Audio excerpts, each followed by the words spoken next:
자, 다윗의 찬양입니다. 우리는 지난번에 다윗은 세 가지를 하나님 앞에 찬양하는데요. 하나님 행하신 기이한 일들, 기적 같은 일들을 찬양하고 그의 찬양은 곧 기도로 성화가 됩니다.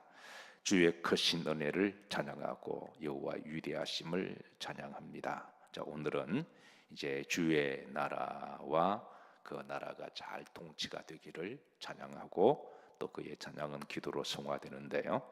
자, 11절에 보시면 자, 그들이 주의 나라 그랬습니다. 그리고 12절에도 중반절에 주의 나라 그랬습니다. 13절에도 주의 나라 그랬습니다. 그래서 다윗은 하나님의 나라를 찬양합니다.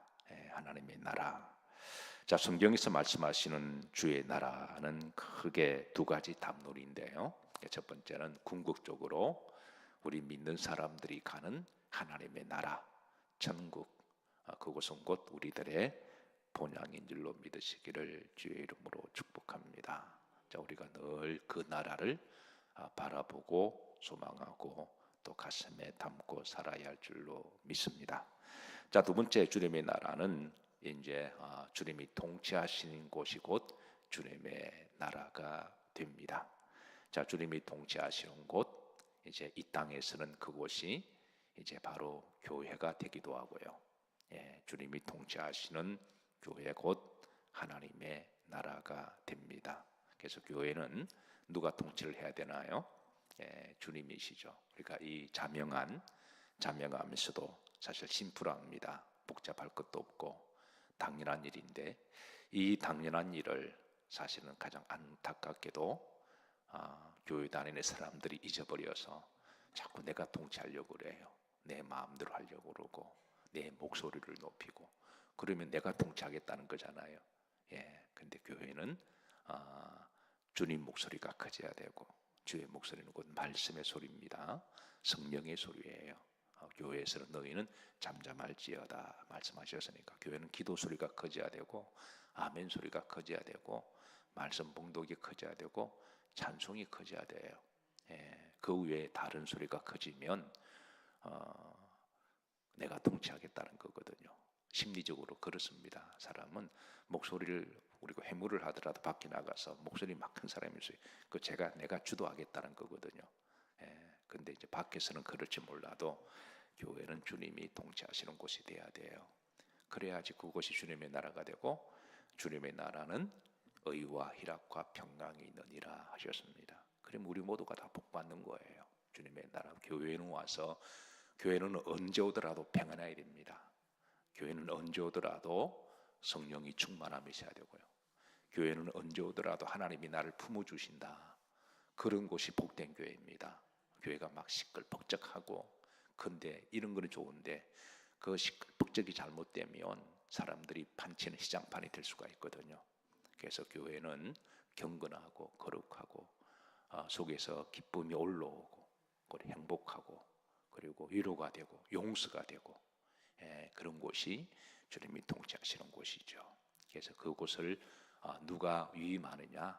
성도들이 주님께 위임하는 거예요. 주님이 통치해 주시기를, 주님이 제가해 주시기를, 주님이 허락해 주시기를. 그러면 주님이 그래 너희들이 나에게 위임하니까 내가 너희들 믿음을 받아서 내가 통치하마. 근데 우리가 위임하지 않으면 주님 저를 좀 가 계시라고 내가 다 하겠다고 이러면 이게 자칫 잘못하면 사람이 통치하는 곳이 되거든요. 그래서 여러분 우리 영일교회가 주님이 통치하시는 곳이 되기를 다 같이 기도하십시다. 그리고 우리 다 같이 서로 노력하십시다. 그런 교회가 성숙한 교회입니다. 자, 그리고 주님이 통치하시는 곳은 또 어디가 있을까요? 바로 가정이죠. 가정도 주님이 통치하시면 그 나라는 평안한 나라가 돼요. 그 나라는 사랑의 나라고 그 나라는 용서의 나라고 그 나라는 위로의 나라입니다. 그 나라는 평안한 나라입니다. 그리고 주님이 통치하시는 곳도 다른 한 곳이 있죠. 바로 내 마음이죠. 내 속에 있는 내 마음은 내가 주인이 되는 나라가 아니라 이제 주님의 나라가 되는 바로 그런 것을 의미합니다. 그래서 성경에 이제 하나님의 나라, 그 주님께서도 우리에게 날마다 기도하는 주기도문 중에도 이제 하나님의 나라가 임하옵시며라고 기도하라 그랬잖아요. 그래서 우리는 늘 기도할 때 하나님의 나라 그러면은 이제 이런 의미를 가지고 좀 말씀을 보시면 이제 우리가 더 은혜가 되고 또 이런 의미가 있구나 그렇게 우리가 또 기도로 준비하게 됩니다. 자, 다윗은 하나님의 나라를 찬양하면서 그 나라가 어떤 특징이 있는지 우리들에게 알려줍니다. 11절에 보면 그들이 주의 나라에 무엇을 말하며 영광을 말하며 하나님의 나라는 하나님 영광이 가득한 곳입니다. 하나님의 나라는 하나님 영광이 가득한 곳임을 12절입니다. 하나님의 나라는 위엄이 가득한 곳입니다. 위엄이 가득한 곳. 위엄이 가득한 곳. 13절에서는 주님의 나라는 영원한 나라입니다.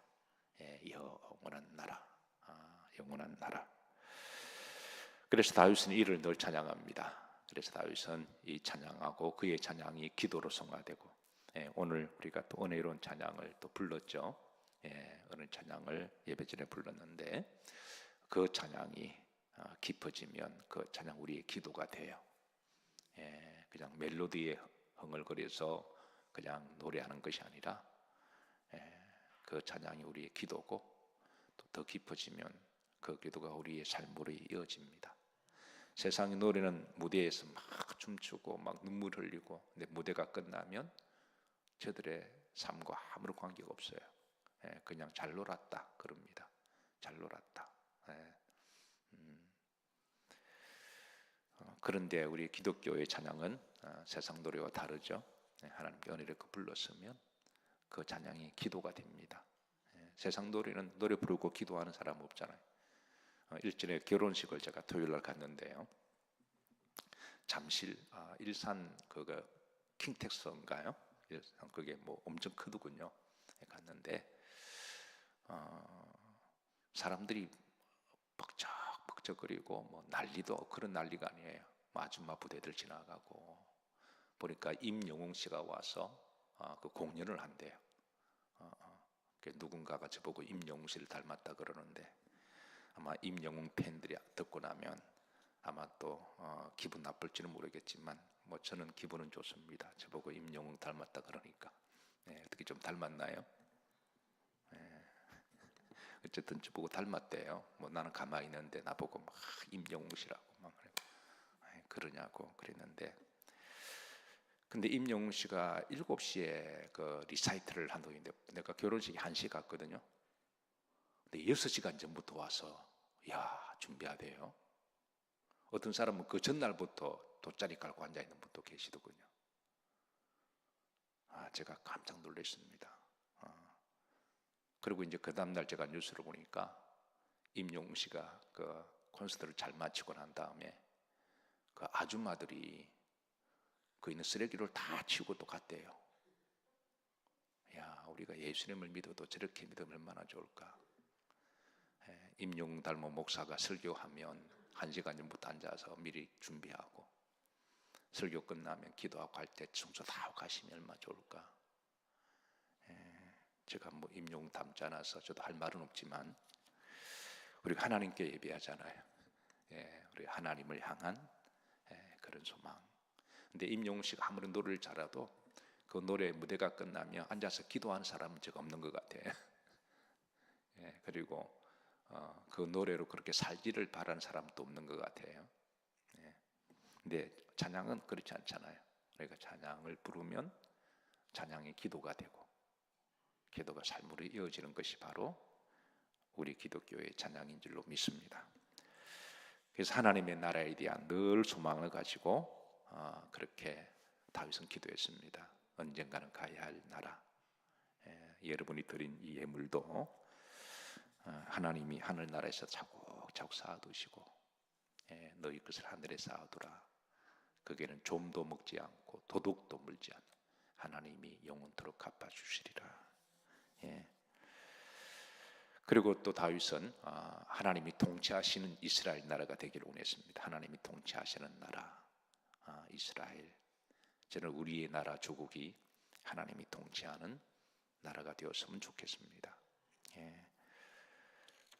그리고 우리 영열교회 또 여러분의 가정 또 여러분의 마음이 하나님이 통치하시는 그런 곳이 되기를 주의 이름으로 축복합니다.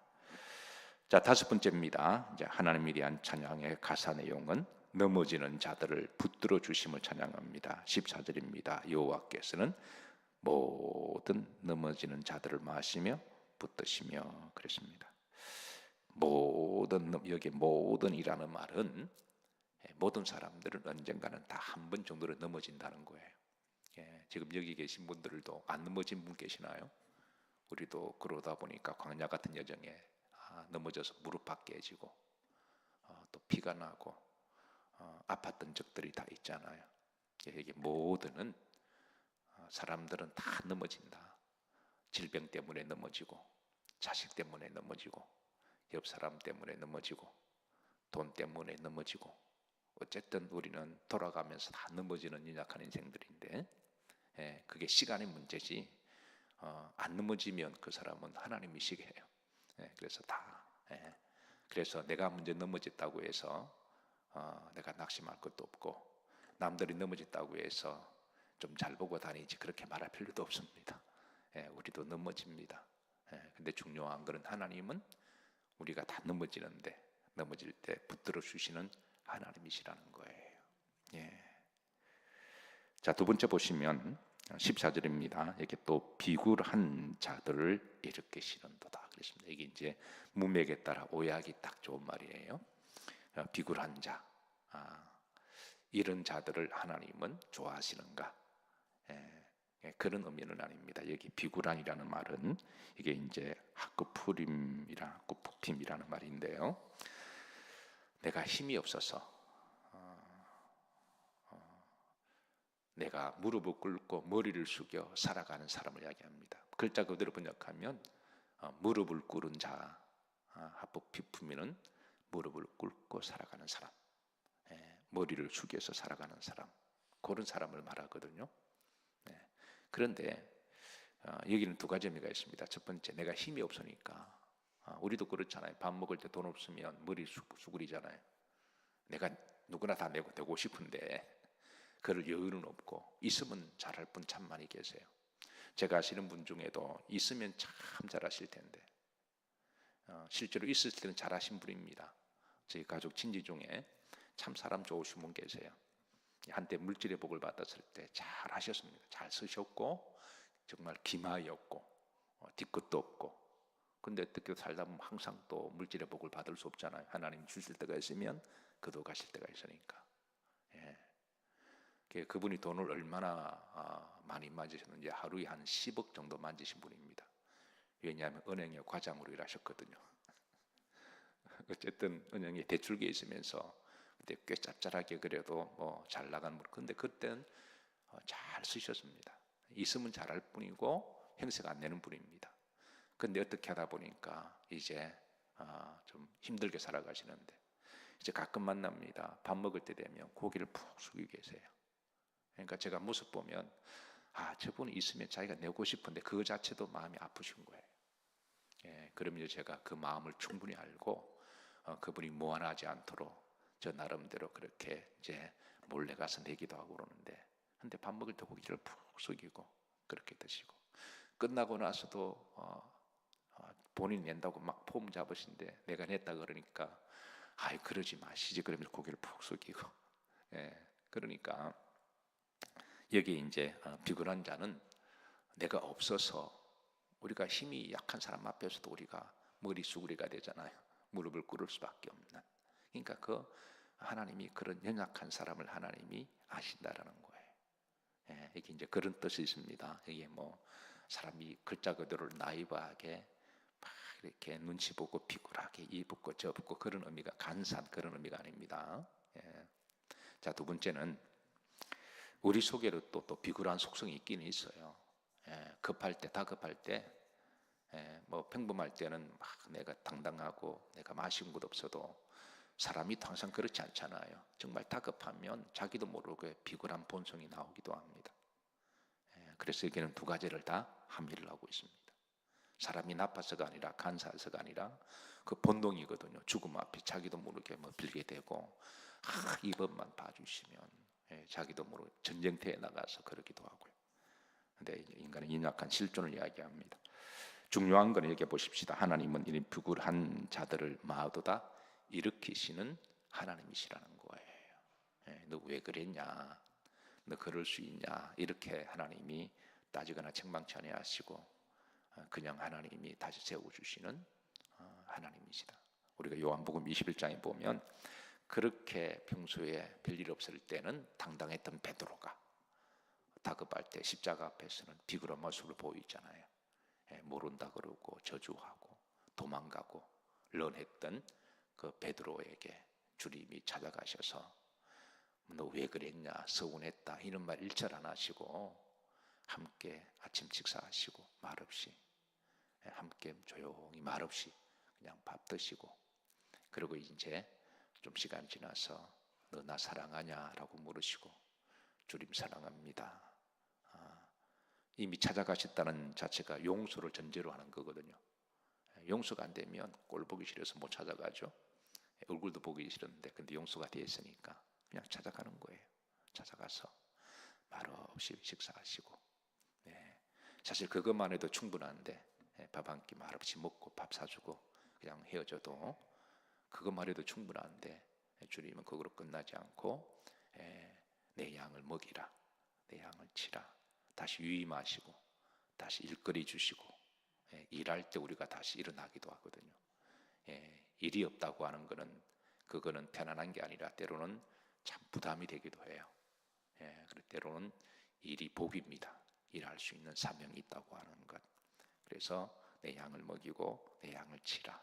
이제 세워주는 거잖아요. 다시 세워주고.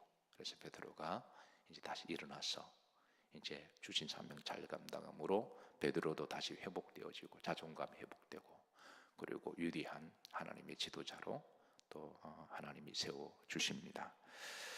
잠언 24장 16절을 보시면 하나님 이렇게 하십니다. 의인은 7번 넘어질지라도, 너 의인도 넘어진다는 거예요. 7번 뭐 완전수를 이야기하는 거니까. 그러니까 의인도 자주 넘어진다. 다윗도 자주 넘어졌습니다. 그래서 우리가 넘어질 때 너무 낙심하고 절망하지 마시고, 넘어질 때 하나님 저는 연약합니다 그렇게 기도하고 인정하고 또 다시 여호와를 바라보고, 주변에 넘어지면 너 또 넘어지냐 그러지 말고 또 긍휼히 여겨주시고 기도해 주시고, 7번 넘어질지라도 의인은 다시 뭐 하려니와 일어난다 그랬습니다. 다시 일어나게 하시는 하나님, 오늘 새벽 아침에 혹이라도 이제 이런 모습이 있다면 기도하시고 다시 일어나시고, 주변에 그런 이들이 있다면 기도를 도와주셔서 그들이 다시 일어나서 회복할 수 있기를 주의 이름으로 축복합니다.